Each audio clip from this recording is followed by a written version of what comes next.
So guys, আজকে আমরা আবারও একটা নতুন ভ্লগে আপনাদের সবাইকে স্বাগত জানাচ্ছি এবং আজকে আমি যাচ্ছি basically Lalgola station.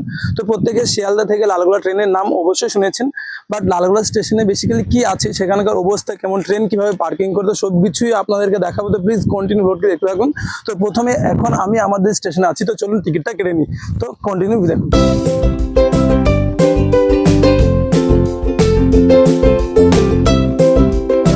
So guys, আজকে আমরা ট্রেনের টিকিট কেটে নিয়েছি। ট্রেনের টিকিটের প্রাইস ছিল প্রায় 20 টাকা করে। তো আমরা যাচ্ছি আজকে রেজিনগর থেকে লালগোলা।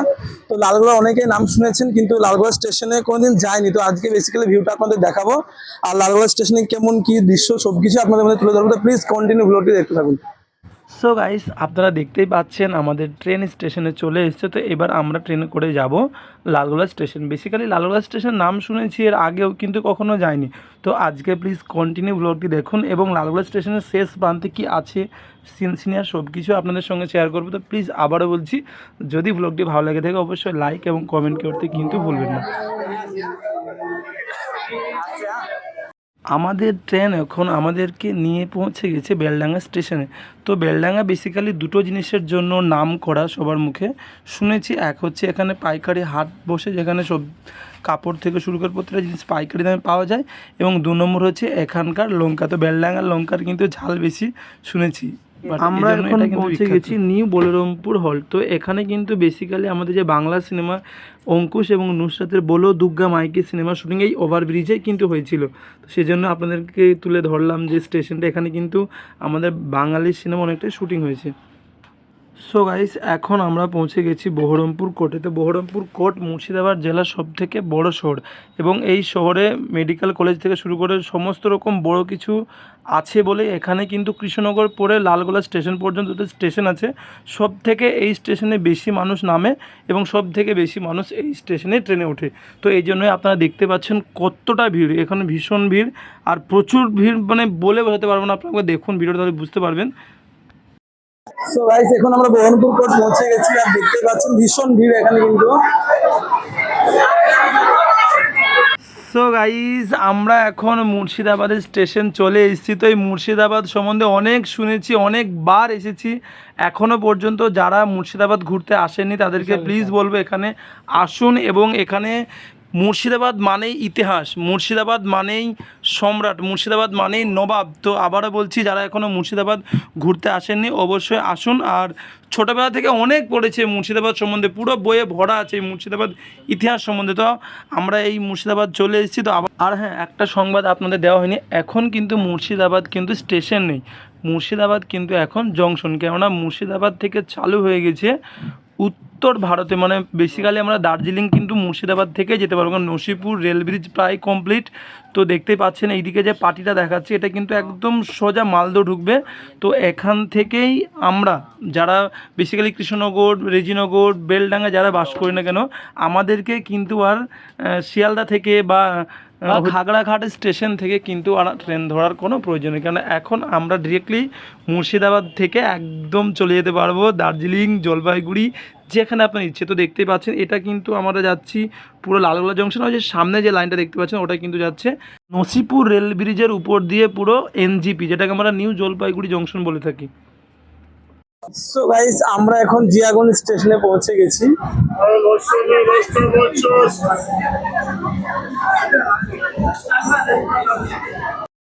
আমরা এখন আছি জিয়াগঞ্জে। জিয়াগঞ্জ স্টেশন সম্বন্ধে আমি বেশি কিছু জানি না, যতটুকু জানি এখনকার দিনে গানের জগতে যাকে দেবতা বা ভগবান বলা হয়, সে অরিজিৎ সিং এর বাড়ি কিন্তু এই জিয়াগঞ্জে। জাস্ট এখান থেকে একটু নেমে গেলে অরিজিৎ সিং এর বাড়ি।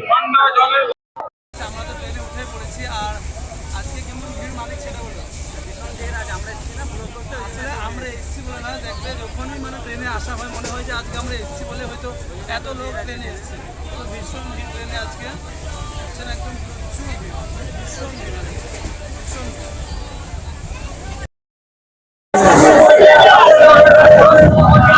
তো গাইস, আর মাত্র একটা স্টেশন পরে আমাদের সেই গন্তব্যস্থল যেটা আমরা ভেবে এসেছি লালগোলা, তো সেখানে পৌঁছে যাব এবং লালগোলা স্টেশনে কি আছে না সব কিছু আপনাদের সঙ্গে শেয়ার করবো। তো প্লিজ কন্টিনিউ ব্লগে। সো গাইস আমাদের ট্রেন এখন পৌঁছে গেছে কৃষ্ণপুর স্টেশন। তো কৃষ্ণপুর স্টেশন হলো এই স্টেশন যেখানে লালগোলা স্টেশনে যেখানে ট্রেন একদম শেষ প্রান্তে যায় সেই ট্রেনগুলো, এবং এক কিমি ব্রেক করে এসে এই কৃষ্ণপুর স্টেশনে কিন্তু পার্কিং করা থাকে, কারণ এখান থেকে লালগোলা স্টেশন মাত্র আর 1 কিলোমিটার দূর। তো আপনাদেরকে দেখাচ্ছি, দেখতে পাচ্ছেন এখানে কিন্তু এই ট্রেনটা কিন্তু আমাদের আগে এসেছিলো, এই ট্রেনটা কিন্তু আবার ব্রেক যাবে আমাদের শিয়ালদা স্টেশনে। সো গাইস এখন আমরা আমাদের গন্তব্য স্টেশন যেটা উদ্দেশ্য করে আমরা বাড়ি থেকে বেরিয়েছি সেই স্টেশন বুঝতেই তো পারছেন, এখন কিন্তু আমরা লালগোলা স্টেশনে পৌঁছে গেছি। তো এবার ট্রেন থেকে নেমে আপনাদেরকে বেসিক্যালি লালগোলার ভিউটা দেখাচ্ছি। সো গাইস আমরা এখন পৌঁছে গেছি লালগোলা স্টেশনে। তো লালগোলা স্টেশনে মেনলি দুটো প্ল্যাটফর্ম আছে, একটা যেখানে আমরা ট্রেনটা কিন্তু 1 নম্বর প্ল্যাটফর্মে এলো, আর ওদিকে 2 নম্বর প্ল্যাটফর্মটা, এবং নেমে দেখলাম এখানে কিন্তু লালগোলা স্টেশনে জাস্ট একটাই মাত্র ওভারব্রিজ আছে। তো ওভারব্রিজটা দেখাচ্ছি, আসো এদিকে। আর এমনিতে লালগোলা স্টেশনটা অনেকটাই বড়, কিন্তু জাস্ট রেলপাটি দুটোই আছে কিন্তু। এরপর আসো। সো গাইস এখন আমরা উঠে গেছি লালগোলা স্টেশন চত্বরে যে ওভারব্রিজটা আছে সেখানে। তো মেনলি 8-5টা যেমন সাধারণ রেল ব্রিজের উপরে যে ওভারব্রিজটা থাকে স্টেশনের, তো এটাও কিন্তু সেরকমই। এখানে যে লালগোলা স্টেশন মানে যে ভীষণ কিছু একটা ব্যাপার সেটা কিন্তু না, একদমই নর্মাল আমাদের যেরকম রেজিনগর পলাশী যেরকম স্টেশন হয় সেরকমই। তো এখান থেকে আহামরি দেখার কিছু নেই। তো এবার আমরা চটপটে এখানে বেশিক্ষণ না থেকে বাইরের দিকে যাচ্ছি। তো প্লিজ কন্টিনিউ ব্লগটি দেখতে থাকুন। সো গাইস আমরা এখন একদম নেমে পড়েছি রেল পার্টিতে। তো এখান থেকে প্রায় 500 থেকে 700 মিটার পর্যন্ত হবে শেষ প্রান্ত। তো আমরা শেষ প্রান্তটা আপনাদের দেখাবো। তো প্লিজ কন্টিনিউ ব্লগটি দেখতে থাকুন, এবং অবশ্যই ভালো লাগলে কমেন্টে জানাবেন। দেখুন একদম শেষ প্রান্তে যাচ্ছি আমরা।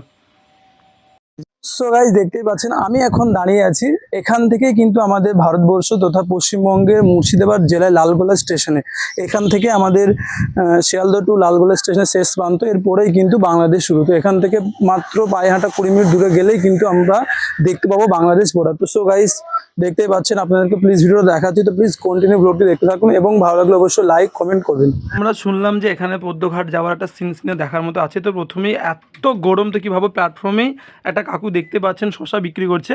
তো আমরা ঝটপট কিছু না ভেবে কাকুকে বললাম যে আমাদের জন্য 2টো শশা কেটে দাও।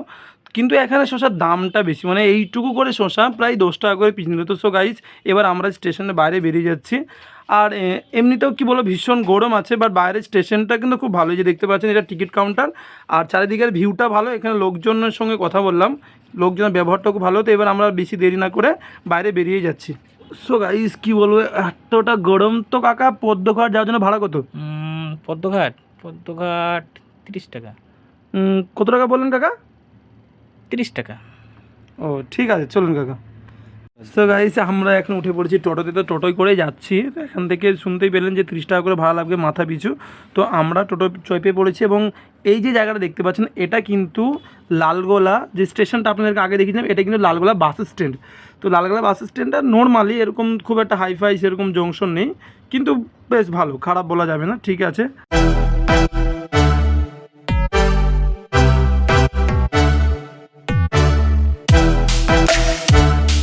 সো গাইস আপনারা এখন দেখতেই পাচ্ছেন আমি কিন্তু পদ্ম নদীর ধারে চলে এসেছি। এই সেই পদ্ম নদী যার নামে অনেক শুনেছি, কিন্তু কখনো আমি আসতে পারিনি। আজকে আপনাদের কমেন্টের জন্য এখানে আমি আসতে পারলাম, সত্যি খুব ভালো লাগছে। আর বেসিক্যালি প্রথমে এখানে এসে যেটাই দেখলাম, এটি কিন্তু ছোট্ট একটা পার্কের মতো করা আছে। এখানে কয়েকটি সিটের অ্যারেঞ্জমেন্ট করা আছে, যেখানে মানুষ বসে এই যে পদ্ম নদীর সুন্দর ঠান্ডা হাওয়া উপভোগ করতে পারবে, সেই জন্য এখানে হালকা সিটিং ব্যবস্থা করা আছে। দেখে এটা খুবই ভালো লাগলো। তো এরপরে আমি কিন্তু এখানে এসেছি আপনাদেরকে পুরোটা ঘুরে দেখাবো। তো গাইস কন্টিনিউ ব্লগটি দেখতে থাকুন। সো গাইস আপনারা দেখতেই পাচ্ছেন এখানে যেসব নৌকোগুলো আছে, এগুলো কিন্তু বেসিক্যালি পদ্মা নদী থেকে মাছ ধরার জন্য কিন্তু এগুলো আছে। তো বেসিক্যালি যারা জেলে তারা এই পদ্মা নদী থেকে মাছ ধরে। এখানে অনেক অনেক প্রচুর নৌকা আছে এখানে, এবং স্টিমার আছে হালকা, এদিকে নৌকা আছে। তো জাস্ট ভিউটা দেখুন, কোটি টাকার ভিউ গাইস, খুব সুন্দর। এটা আমাদের লালগোলা স্টেশন থেকে একটু এসে জাস্ট টোটো নিলে আপনার সঙ্গে 20 টাকা ভাড়া নেবে। খুব সুন্দর জায়গা, তো আপনি আসতে পারেন, খুব সুন্দর। এটা জাস্ট এই দিকটা ভারতবর্ষ, ওই দিকটা কিন্তু বাংলাদেশ, ওই পারটাই বাংলাদেশ। কি মানে যাবে কি বাংলাদেশ কখনো? সাতলে পার হয়ে যাবা? ও ভাই এটা বিলের সমান বলো। এবং এই নদীর ইলিশগুলো খুবই বিখ্যাত। তো আমাদের এটা বাংলাদেশে বেশিরভাগ আছে পদ্মা নদীটা। তো আমরা যেটা দেখে থাকি বেশিরভাগ আমাদের দিকে ভাগীরথী। তো দেখতে পাচ্ছেন আমরা কিন্তু এখন পদ্মা নদীর ধারে চলে এসেছি। আর বেসিক্যালি এখানে কিন্তু অনেক নৌকা আছে, এখানে নৌকা করে মাছ ধরে জেলেরা। আর এদিকে আসলে ভাই খুব গরম, বাইরে দেখো আমাদের এখানে কুকুরটা স্নান করেছে। স্নান করে দাও, আমাকে স্নান করে দাও।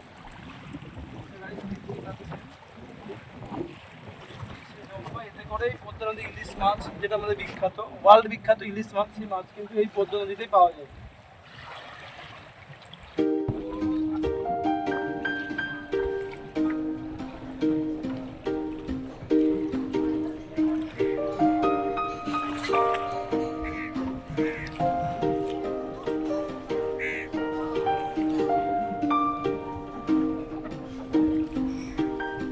Guys, ভীষণ রোদ, কিন্তু এত রোদের মধ্যেও আমরা এখানে বসে আছি। বাট খুব সুন্দর একটা হাওয়া, এই যে পদ্মা নদীর হাওয়াটা এতটা সুন্দর, খুব সুন্দর। কি বাড়ি যেতে ইচ্ছে করছে এখান থেকে।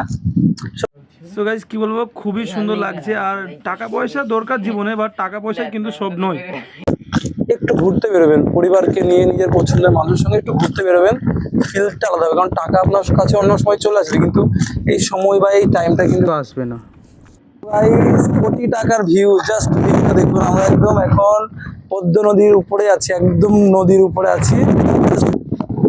এত সুন্দর জল, কি বলবো। তো গাইস আপনারা দেখতেই পাচ্ছেন ওই যে দূরে একটি নৌকো দেখা যাচ্ছে, সেটি কিন্তু আমাদের এপারে আসছে। তো মেনলি একটা জিনিস এখানে এসে বুঝলাম, মানে এই পদ্মা নদী তো বাংলাদেশ এবং ভারত মিলিত নদী। তো এখানে কিন্তু যারা বাংলাদেশ থেকে যেসব জেলেরা মাছ ধরে, তারা কিন্তু তাদের দেশে ফ্ল্যাগ টাঙিয়ে রাখে নৌকোতে, এবং আমাদের দেশে যারা ভারত থেকে মাছ ধরে, তারা কিন্তু আমাদের দেশে যে ন্যাশনাল ফ্ল্যাগটা কিন্তু তারা টাঙিয়ে রাখে। তো এটাই সুবিধা হয় চিনতে কোনটা কাদের দেশের নৌকো। তো আর কিছুই বলছে না গাইস, সত্যি জায়গাটা খুবই সুন্দর, অবশ্যই আপনি আসতে পারেন। আর দেখা হচ্ছে পরের কোনো নেক্সট ব্লগে। ততক্ষণ সুস্থ থাকুন, ভালো থাকুন, পরিবারের খেয়াল রাখুন।